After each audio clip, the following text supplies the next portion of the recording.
और आगे ये बाबा कहता है एक शख्स से कि तू नौआ है, चल मुर्गा बन जा।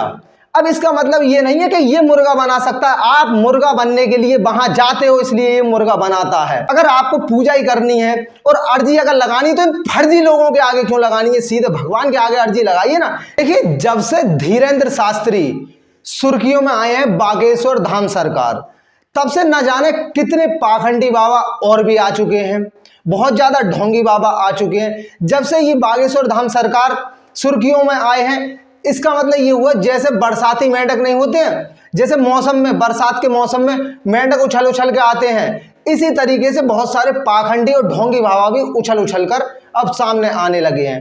अब प्रॉब्लम इसमें ये आ जाती है, चुनौती इसमें ये बनती है कि आखिर इन बाबाओं के अंदर से पाखंडी बाबाओं को अलग कैसे करें, ढोंगी बाबाओं को आखिरकार अलग कैसे करें, ये सबसे बड़ा इशू है। तो मैं तो यही कहूंगा कि सर जिस पे ना झुक जाए उसे दर नहीं कहते, और हर दर पे जो झुक जाए उसे सर नहीं कहते।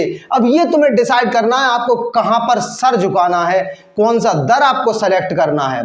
तो इन्हीं बीच बहुत सारे पाखंडी बाबा हैं, इन्हीं में से एक पाखंडी और ढोंगी बाबा की मैं आपके सामने असलियत रखने वाला हूं, जिसने नाई समाज, सेन समाज, सविता और नंदवंशियों का बुरी तरीके से अपमान किया है, जाति सूचक शब्दों का प्रयोग किया है, नाइयों को नौआ कहा है इसने। अब आप खुद सोचिए ये कैसे हो सकता है। अच्छा बाबा, ये तो पूरी तरीके से पाखंडी है, क्योंकि इसको जब बोलने की ही तमीज नहीं है, इसे पता नहीं कौन से शब्दों का चुनाव करना है, इसे पता नहीं शब्दों की मर्यादा रेखाएं क्या होती हैं, तो ये कैसे हो सकता है संत। ये तो पूरी तरीके से दिखावा कर रहा है, पूरी तरीके से ढोंग कर रहा है, और ऐसे ढोंग का मैं पूरी तरीके से विरोध करता हूं। और आप लोगों को भी दोस्तों विरोध ही करना चाहिए जो जाति सूचक शब्दों का प्रयोग करते हैं। और आगे ये बाबा कहता है एक शख्स से कि तू नौआ है, चल मुर्गा बन जा।